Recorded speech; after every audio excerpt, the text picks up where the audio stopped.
الحمد للہ وحدہ والصلاة والسلام علی رسول اللہ محمد النبی الامی خاتم النبیین وعلی آلہ وصحبہ اجمعین اما بعد فاعوذ باللہ من الشیطان الرجیم ومن الناس من يقول آمنا باللہ وبالیوم الآخر وما هم بمؤمنین۔ سب سے پہلے اس آیت کا ترجمہ، ومن الناس اور لوگوں میں سے، من بعض وہ ہیں، یقولو جو کہتے ہیں، آمنا باللہ وبالیوم الآخر کہ ہم ایمان لے آئے اللہ تعالیٰ پر اور آخرت کے دن پر، وما ہم بمؤمنین اور حال یہ ہے کہ وہ ایمان نہیں رکھتے دلوں میں۔ اس آیت سے منافقین کی بحث شروع ہو رہی ہے۔ اس سے پہلے مومنین کا ذکر ہوا، مومنین کی صفات اور ان کا دنیاوی اور اخروی بدلہ۔ اس کے بعد کفار کی 3 بنیادی اوصاف اور ان کا دنیاوی اور اخروی بدلہ، اور اب یہاں سے منافقین کی بحث شروع ہو رہی ہے، اور منافقین کی 15 قباحتیں بیان ہوں گی، اور اس کے بعد ان کا بدلہ بیان ہوگا۔ یہ لوگوں کی تیسری قسم ہے کہ جن کی طرف سورہ فاتحہ میں اشارہ ہوا تھا، ضالین میں۔ غیر المغضوب علیہم ولا الضالین میں ہم نے مختلف مصداقات بیان کیے تھے مغضوب علیہم اور ضالین کے، تو ان میں سے ضالین سے ایک مراد منافقین ہے، تو یہاں پہ انہی کا ذکر ہے، اولئک الذین اشتروا الضلالۃ۔ پھر اس آیت میں منافقین کی سب سے پہلے تعریف کی گئی ہے کہ وہ زبان سے ایمان کا اقرار کرتے ہیں لیکن ان کے دل میں ایمان نہیں ہوتا۔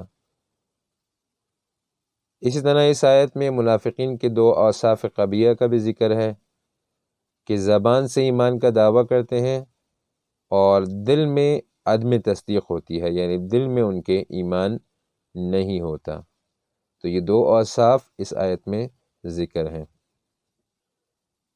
یہاں پہ فرمایا وَمِنَ النَّاسِ حرف عطف کے ساتھ، واو حرف عطف ذکر کیا منافقین کے ذکر میں، اور اس سے پہلے جیسے گزرا کہ کفار کا ذکر شروع ہوتا ہے ان الذین کفروا، تو وہاں پہ حرف عطف نہیں تھا۔ اس کی وجہ یہ تھی کہ اس سے پہلے مومنین کا ذکر تھا، اور مومنین جو ہیں وہ بالکل الگ ہیں کفار سے، تو وہاں پہ حرف عطف کی ضرورت نہیں تھی۔ لیکن یہاں منافقین کا ذکر ہے، اور منافقین بھی چونکہ کفار کی ایک قسم ہے، اس وجہ سے یہاں حرف عطف ذکر کیا گیا وَمِنَ النَّاسِ میں، کہ یہ دونوں ایک ہی جیسے لوگ ہیں لیکن کچھ فرق ہے۔ علامہ شربینی رحمہ اللہ کہتے ہیں کہ یہ لوگ بہت ہی قوی کافر ہیں، کیونکہ ان میں کفر کے ساتھ ساتھ اور بھی بہت سے برے اخلاق اور برے اعمال ان میں ہیں۔ اس لیے قرآن نے بھی ان کا ذکر بہت تفصیل سے کیا ہے، تاکہ ان کی چھپی قباحتیں جو ہیں وہ ظاہر ہو جائیں، اور تاکہ مسلمان ان سے بچ سکیں اور دھوکہ نہ کھائیں۔ تو قرآن کریم میں منافقین کی بحث بہت تفصیل سے ذکر ہے۔ مختلف صورتوں میں ان کی بہت سی قباحتیں اور قبیح حالتیں مذکور ہیں، اور اکثر مدنی صورتوں میں ان کا ذکر آتا ہے۔ پورے قرآن میں کل 232 قباحتیں ہیں منافقین کی، 232 قباحتیں مذکور ہیں منافقین کی پورے قرآن پاک میں مختلف صورتوں میں، اور ان آیات میں ان کے 15 اوصاف اور احوال قبیحہ مذکور ہیں جو ہم آگے آ کے بیان کریں گے۔ پھر منافقین کی 2 اقسام ہیں، ایک منافق اعتقادی اور دوسرا منافق عملی۔ منافق اعتقادی اسے کہتے ہیں کہ جس کے دل میں ایمان نہ ہو۔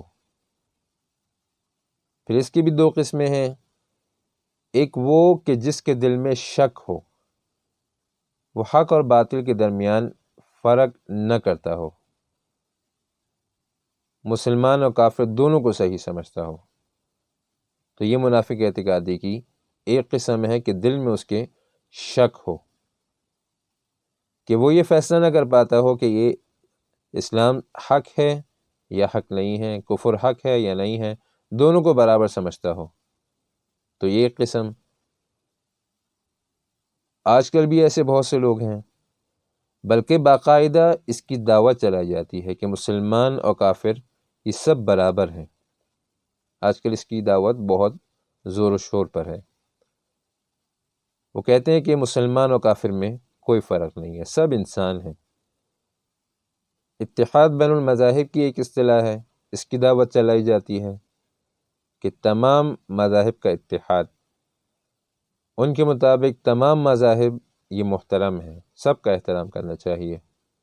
مذہب کی بنیاد پر تفرقہ بازی کرنا تو یہ نہیں ہونا چاہیے۔ وہی سیکولرزم اور ہیومنزم کا نظریہ، اس کی بنیاد بھی یہی ہے جو کہ ہم نے پچھلے درس میں بیان کیا تھا۔ تو ایسے منافقین یہ مکہ میں بھی تھے، جیسے کہ سورہ انفال 49 نمبر آیت سے پتہ چلتا ہے۔ تو منافقین کی یہ قسم جو ہے کہ جن کے دل میں شک ہو، حق اور باطل کے درمیان وہ فرق نہ کر سکتے ہوں، تو یہ بھی کافر ہیں، کیونکہ ان کے دل میں شک ہے، اور ایمان کے لیے دل کا یقین ضروری ہوتا ہے۔ جب تک کسی کا دل ایمان پر مطمئن نہ ہو یقینی طور پر، تو اس وقت تک وہ مسلمان نہیں ہو سکتا۔ منافق اعتقادی کی دوسری قسم وہ کہ جس کے دل میں حق کا انکار ہو اور کفر و شرک ہو، لیکن زبان سے وہ ایمان کا اقرار کرتا ہو، اور اس اقرار کی وجہ سے مسلمان شمار کیا جاتا ہو، لوگ اسے مسلمان کہتے ہوں، اور مسلمانوں کے ساتھ اسلام کے بعض اعمال میں وہ شرکت بھی کرتا ہو، تو یہ منافق اعتقادی کی دوسری قسم ہے کہ وہ ظاہراً مسلمان ہو، زبان سے ایمان کا اقرار کرے اور دل میں ایمان نہ ہو بالکل۔ منافقین کی یہ دوسری قسم اسلام کے غلبے کے وقت پیدا ہوتی ہے، اور اس کی دو وجہ ہوتی ہیں۔ یا تو مسلمانوں کے ڈر سے بعض لوگ اسلام قبول کر لیتے ہیں، زبانی اسلام، یا دنیاوی لالچ و طمع کی وجہ سے اسلام قبول کر لیتے ہیں۔ تو یہ قسم اسلام کے غلبے کے وقت پیدا ہوتی ہے، جیسا کہ مدینہ منورہ میں ایسے لوگ پیدا ہوئے تھے جنگ بدر کے بعد، کہ جنہوں نے مسلمانوں کے ڈر سے اسلام قبول کر لیا تھا، یا اپنے دنیاوی مفادات کی وجہ سے کہ ہمیں دنیاوی مفادات حاصل ہو جائیں، اس کی وجہ سے ایمان قبول کر لیا تھا۔ تو مدینہ منورہ میں جنگ بدر کے بعد ایسے منافقین پیدا ہوئے تھے۔ منافقین کی دوسری قسم ہے منافق عملی۔ یہ وہ منافق ہے کہ جس کے دل میں ایمان ہو اور وہ زبان سے بھی ایمان کا اقرار کرے کہ میں مسلمان ہوں، لیکن گناہوں کا عادی ہو۔ تو یہ ایسا منافق عملی یہ مسلمان ہوتا ہے، لیکن اسے فاسق مسلمان کہا جاتا ہے۔ حدیث منافق عملی کی بعضی علامتی بھی بیان ہیں، جیسا کہ حدیث میں آتا ہے اذا حدث کذب واذا وعد اخلف واذا اؤتمن خان، یعنی جب بات کرے تو جھوٹ بولے، اور جب وعدہ کرے تو وعدہ خلافی کرے، اور جب اس کے پاس امانت رکھائی جائے تو اس میں خیانت کرے۔ اور ایک حدیث میں وَإِذَا خَاصَمَ فَجَرَ کے الفاظ بھی آتے ہیں کہ جب جھگڑا کرے تو گالیاں دے۔ تو یہ بعضی علامتیں ہیں منافقین کی، لیکن اس سے مراد منافق عملی ہے، منافق اعتقادی نہیں ہے۔ یعنی وہ منافق ہے جو کہ مسلمان ہوتا ہے لیکن فاسق مسلمان ہوتا ہے، تو اس سے وہ مراد ہے۔ بہرحال یہ منافقین کی 3 اقسام، 2 بنیادی اقسام ہیں، منافق اعتقادی اور منافق عملی۔ پھر منافق اعتقادی کی 2 قسمیں ہیں، ایک وہ کہ جس کے دل میں شک ہو ایمان کی طرف سے، اور دوسرا وہ کہ جس کے دل میں انکار ہو زبان پر اقرار۔ پھر یہاں سے 15 اوصاف اور قبیح احوال منافقین کے مذکور ہیں۔ نمبر 1 وما هم بمؤمنین، کہ وہ دل سے ایمان نہیں لاتے۔ نمبر 2 یخادعون اللہ والذین آمنوا، اللہ تعالیٰ کو اور مومنین کو دھوکہ دینے کی کوشش کرتے ہیں۔ وما یشعرون، شعور نہیں رکھتے اپنے نقصان کا کہ وہ اپنے ہی نقصان کر رہے ہیں اس سے۔ فی قلوبہم مرض، ان کے دل میں نفاق کا مرض ہے، یہ چوتھی قباحت ہے۔ پانچویں نمبر پر یکذبون، جھوٹ بولتے ہیں۔ چھٹے نمبر پر قالوا انما نحن مصلحون، کہ وہ کہتے ہیں کہ ہم تو اصلاح کرنے والے ہیں، خود کو اصلاح کرنے والا کہتے ہیں۔ ساتویں نمبر پر ہم المفسدون، اللہ تعالیٰ فرماتے ہیں کہ یہی لوگ حقیقت میں فسادی ہیں۔ کما آمن السفہاء، صحابہ اور ایمان والوں کو بیوقوف کہتے ہیں، ان کو بیوقوف سمجھتے ہیں۔ ہم السفہاء، اللہ تعالیٰ فرماتے ہیں کہ یہی لوگ بیوقوف ہیں۔ 10ویں نمبر پر لا یعلمون، اللہ تعالیٰ فرماتے ہیں کہ انہیں اپنی بیوقوفی کا علم بھی نہیں ہے۔ 11ویں نمبر پر وَإِذَا خَلَوْا إِلَى شَيَاطِينِهِمْ قَالُوا إِنَّا مَعَكُمْ، کہ وہ لوگ کفار سے دوستیاں کرتے ہیں، تو یہ بھی ایک ان کی قباحت ہے۔ 12ویں قباحت انما نحن مستہزئون، کہ صحابہ اور اہل ایمان کا مذاق اڑاتے ہیں۔ 13ویں نمبر پر فی طغیانہم یعمہون، سرکش ہیں۔ اور 14ویں قباحت اشتروا الضلالۃ بالہدی، ہدایت کی جگہ گمراہی اور ضلالت کو پسند کرتے ہیں۔ اور 15ویں قباحت ہے وما کانوا مہتدین، کہ ہدایت حاصل نہیں کرتے۔ تو یہ 15 قباحتیں ہیں جو کہ ان آیات میں مذکور ہیں منافقین کی۔ پھر اس آیت میں لفظ آیا ہے الناس، یہ قرآن کریم میں بہت استعمال ہوا ہے، 241 دفعہ یہ لفظ استعمال ہوا ہے، اور یہ انسان کا اسم جمع ہے، انسان واحد ہے اور الناس جمع ہے۔ آمنا باللہ وبالیوم الآخر، یہ منافقین کہتے ہیں کہ ہم ایمان لے آئے اللہ تعالیٰ پر اور آخرت کے دن پر۔ تو یہاں پر مفسرین نے ایک سوال اور اس کا جواب ذکر کیا ہے۔ سوال یہ ہے کہ ایمانیات تو بہت سے ہیں، لیکن یہاں پر صرف 2 ذکر کیے گئے، ایمان باللہ اور ایمان بالیوم الآخر۔ تو صرف ان دونوں کو ماننے کی وجہ سے کوئی شخص مسلمان نہیں ہو سکتا، تو یہاں پر صرف ان 2 کو کیوں ذکر کیا گیا ہے؟ تو اس کا جواب یہ ہے کہ ایمان باللہ ایمانیات میں سے اول ہے، پہلا ہے، اور ایمان بالآخرہ یہ آخری ہے۔ تو اول اور آخر کو ذکر کر دیا گیا، اور اس کی طرف اشارہ ہو گیا کہ تمام باقی جو ہیں وہ اس میں شامل ہیں۔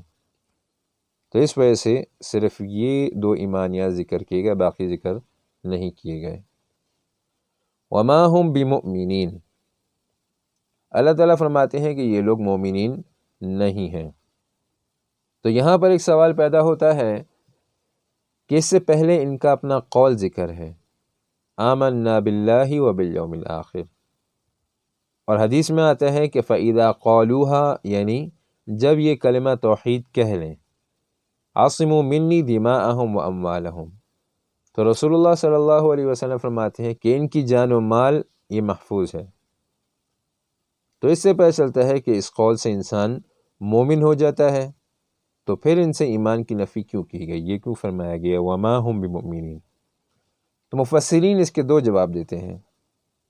ایک جواب تو یہ ہے کہ اس قول سے ایمان صرف احکام دنیاوی میں حاصل ہوتا ہے، اور یہاں مراد عند اللہ ہے، یعنی دنیا میں تو یہ مسلمان شمار کیے جاتے ہیں، لیکن اللہ تعالیٰ کے نزدیک ان کا ایمان جو ہے وہ قبول نہیں ہے۔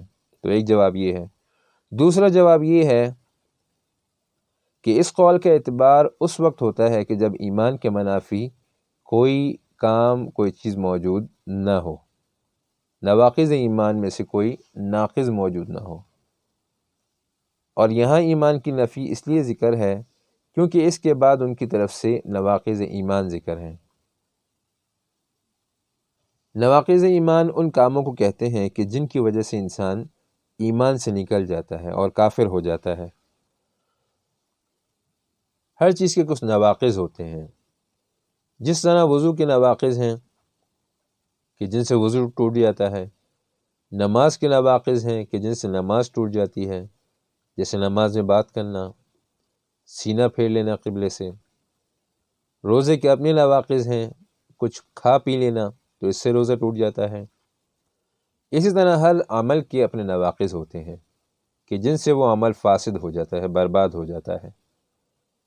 تو اسی طرح ایمان کے بھی نواقض ہیں کہ جن سے ایمان ٹوٹ جاتا ہے، انسان اسلام سے نکل جاتا ہے، کافر ہو جاتا ہے۔ تو اس لیے ہر مسلمان کے لیے ان نواقض کو سمجھنا یہ ضروری ہے تاکہ انسان مسلمان ان سے بچ سکے، اور کہیں ایسا نہ ہو کہ کوئی مسلمان اس سے مبتلا ہو جائے اور اسے پتہ بھی نہ ہو۔ اس لیے ان نواقض کو جاننا ضروری ہے۔ علماء نے اس موضوع پر بہت سی مستقل کتابیں لکھی ہیں، ہر مسلمان کو چاہیے کہ ان کا مطالعہ کرے تاکہ ان کاموں سے بچ سکے۔ بعض علماء نے یہ نواقض زیادہ ذکر کیے ہیں، بعض نے کم ذکر کیے ہیں اپنی کتابوں میں۔ تو بہت سے نواقض ہیں ایمان کے۔ ہم یہاں پہ تمام نواقض ذکر نہیں کر سکتے، بعضوں کے صرف نام ذکر کریں گے، جیسے کہ بتوں کی عبادت کرنا، شرک کرنا، شریعت کے علاوہ کسی اور قانون کے مطابق اپنے فیصلے کرانا بغیر کسی شرعی عذر کے، دین کے کسی حکم کو برا جاننا، اسے ناپسند کرنا، دین کا مذاق اڑانا، کفار و مشرکین کو حق سمجھنا، ان کے مذہب کو صحیح سمجھنا وغیرہ۔ تو یہ کچھ نواقض ایمان ہیں۔ ہر مسلمان کو چاہیے کہ نواقض ایمان کا علم حاصل کرے۔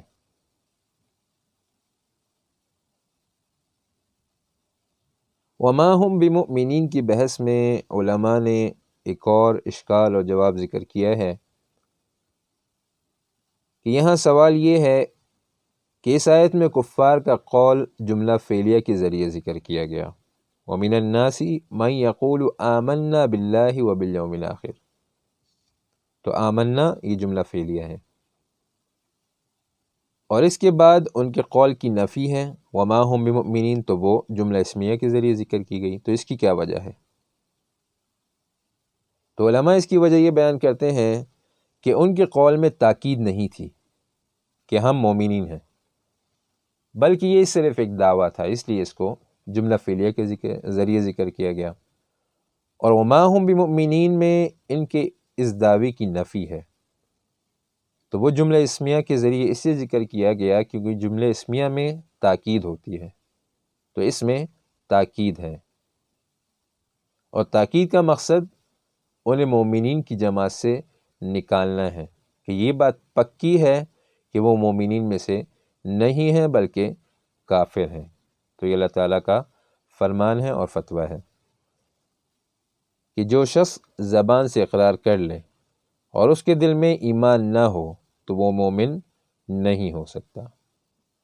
اسی طرح وہ شخص بھی مومن نہیں ہو سکتا کہ جس کے دل میں انکار اور شک ہو، کیونکہ ایمان کے لیے یقین ضروری ہے، شک سے ایمان انسان مسلمان نہیں ہو سکتا۔ تو اس آیت میں کرامیہ پر بھی رد ہے۔ کرامیہ یہ ایک باطل فرقہ گزرا ہے جن کا عقیدہ یہ تھا کہ ایمان صرف زبان سے اقرار کا نام ہے، چاہے دل تصدیق اور تکذیب دونوں سے خالی ہو، صرف زبان کا اقرار ہونا چاہیے۔ تو یہ بھی ایک نظریہ باطل نظریہ ہے، اور قرآن کریم کی بہت سی آیات اس پر دلیل ہے کہ یہ نظریہ باطل ہے۔ اسی طرح یہ آیت بھی اس نظریے کے باطل ہونے پر دلیل ہے۔ آخر میں اس آیت کا ترجمہ ایک دفعہ پھر دیکھ لیں۔ وَمِنَ النَّاسِ، اور لوگوں میں سے، من بعض وہ ہیں، یقولو جو کہتے ہیں، آمنا باللہ وبالیوم الآخر، کہ ہم ایمان لے آئے اللہ تعالیٰ پر اور آخرت کے دن پر، وما ہم بمؤمنین، اور حال یہ ہے کہ وہ ایمان نہیں رکھتے دلوں میں۔ تو آج کا درس یہیں تک۔ سبحانک اللہم و بحمدک، نشہد ان لا الہ الا انت، نستغفرک و نتوب الیک۔